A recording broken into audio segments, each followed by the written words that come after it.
Olá pessoal, tudo bem? Espero que sim. Estamos aqui para mais uma aula tranquila, essa iniciando a ideia de geometria plana, que vai nos acompanhar daqui para frente em vários e vários momentos. O tema principal nesse primeiro momento é falar sobre ângulos, mas eu acho que é importante que a gente inicie, já que é a primeira aula de geometria, com algumas noções iniciais que também vão nos acompanhar ao longo aí desse curso. Muito simples o que eu tenho a falar para você, tá? Então, nesse primeiro momento, vamos representar aqui, você localiza no quadro em rosa, como que nós podemos falar sobre uma reta. Uma reta que, filosoficamente, ela se estende além de dois pontos, mas nós podemos usar dois pontos. Reparem no desenho que, como eu quero falar de uma reta, ela ultrapassa os limites dos pontos A e B, e na hora de escrever a reta, então, que passa por A e B, eu coloco AB com um traçado sobre as duas letras e flechinhas nas extremidades. Essa é a reta que passa por A e por B. Eu posso representar uma reta assim, mas à frente nós veremos que também é muito comum, muito usual usarmos letras minúsculas do nosso alfabeto para representar retas. A reta R, a reta S, a reta T, mas aqui é um caminho viável.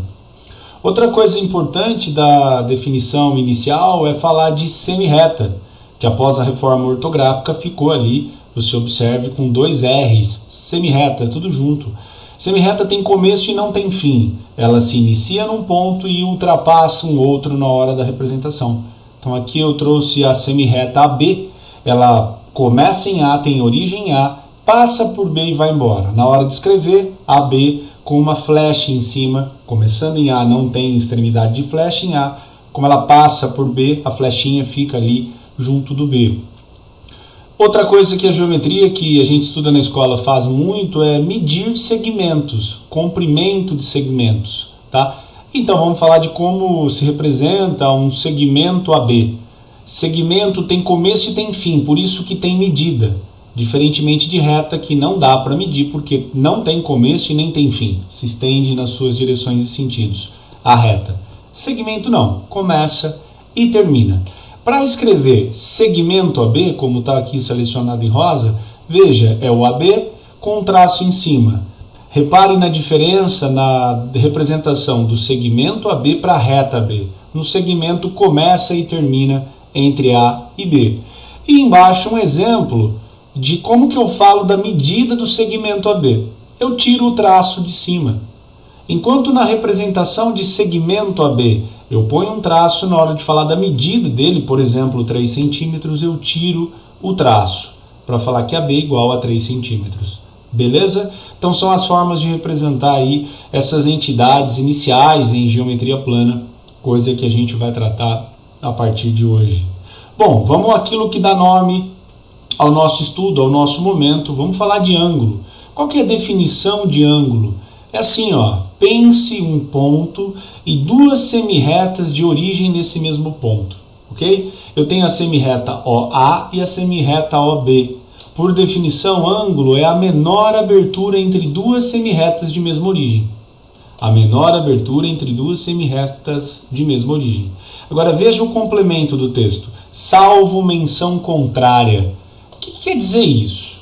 Bom, primeiro vamos olhar que nesse ponto O, duas semirretas de origem nele, a menor abertura seria essa que eu marquei em vermelho chamando de alfa, que é muito comum também para se usar letras gregas minúsculas para se representar ângulos. A alfa é igual à medida do ângulo AOB. Esse M significa medida do ângulo. Eu sei que é ângulo porque é AO. O acento mostra onde o ângulo está com o seu vértice, onde ele tem origem. Então é o ângulo AOB. A medida de AOB, eu leio esse M de AOB. Não é obrigatório esse M, tá? Pode vir simplesmente que o alfa é igual a AOB, sem problema nenhum. Mas voltando ao texto, o que quer dizer essa menção contrária? É assim, escute bem. Se o desenho voltasse como era aqui nessa tela anterior, o exercício trouxesse AOB, mencionasse o ângulo AOB, sem desenhar onde estaria esse ângulo, por definição, esse ângulo seria essa que é a menor abertura. Se o exercício trouxer um desenho assim, sem mencionar onde está esse ângulo, ele estará na menor abertura. Porém, pode ser a maior abertura. E aí o exercício tem que te dizer que ele se refere ao maior ângulo. Deu para entender? Então é a menor por definição, pode ser a maior se houver menção contrária. Simples assim. Bom, então se o exercício não disser, considere a menor abertura. Para ser a maior ele tem que avisar, mas pode ser a maior também. Combinado? Beleza? E aí voltei a fechar a ideia de ângulo contigo e a partir daqui a gente vai evoluir para as medidas de ângulos. Você sabe que na geometria plana é muito comum usar graus, né? Geometria plana quase que o tempo inteiro usa graus. Pode acontecer de vir em radianos, que é mais comum na trigonometria, não é? Se vier na geometria, meu conselho é que você imediatamente transforme de radianos para graus.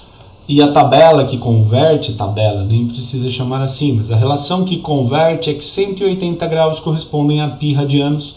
Esse π é um número irracional, aproximadamente 3,1, 3,14. De repente, às vezes até 3 a gente usa como uma aproximação para π. Fazer isso você vai fazer na trigonometria o tempo inteiro.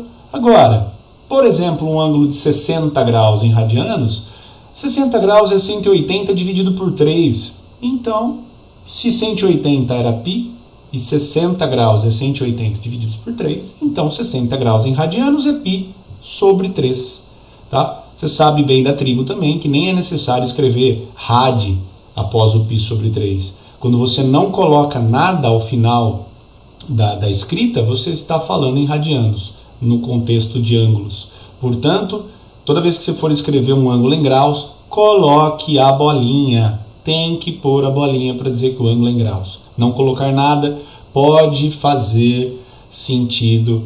Claro que você vai dizer absurdo, mas pode ser que o examinador numa prova considere o ângulo dado em radianos. Pode parecer absurdo. Não arruma para a cabeça. Põe a bolinha do grau para não ter dor de cabeça e acabou. Ok? Então, para nós, graus ou radianos, muito mais graus que radianos, mas radianos vez ou outra vem também para nós. Sem problema. Uma definição que às vezes nos atrapalha por causa de não lembrarmos, né, o que significa é esse, por exemplo, ângulos adjacentes, esse nome adjacentes, né? Você está lá no meio de um exercício, de repente ele vem com a história que dois ângulos adjacentes são isso ou aquilo. O que são ângulos adjacentes? A geometria diz que são ângulos que têm um lado em comum. Perceba aí o ângulo AOB e o ângulo BOC. Um está em verde, o AOB, o outro em rosa, o BOC. Eles são adjacentes, eles têm o lado OB em comum. Agora, quer pensar diferente? Ângulos adjacentes são ângulos que estão grudados um no outro, estão juntinhos um do outro. É justamente aquilo que nós não podemos estar agora, né? Adjacentes por motivos de quarentena, né? Fique aí, não adjacente a pessoas diferentes da sua casa, fica o conselho. Mas vamos lá, vamos para aquilo que importa. Dito isso, vamos falar da bissetriz. O que é a bissetriz de um ângulo? Tenho certeza que você aí já lembrou e sabe. A bissetriz, por definição, é uma semirreta. Talvez essa é a parte que você não lembrava bem, mas é. Né? Ela tem começo na origem do ângulo e se estende além de um ponto. Essa bissetriz, ela divide o ângulo de onde parte em dois ângulos congruentes.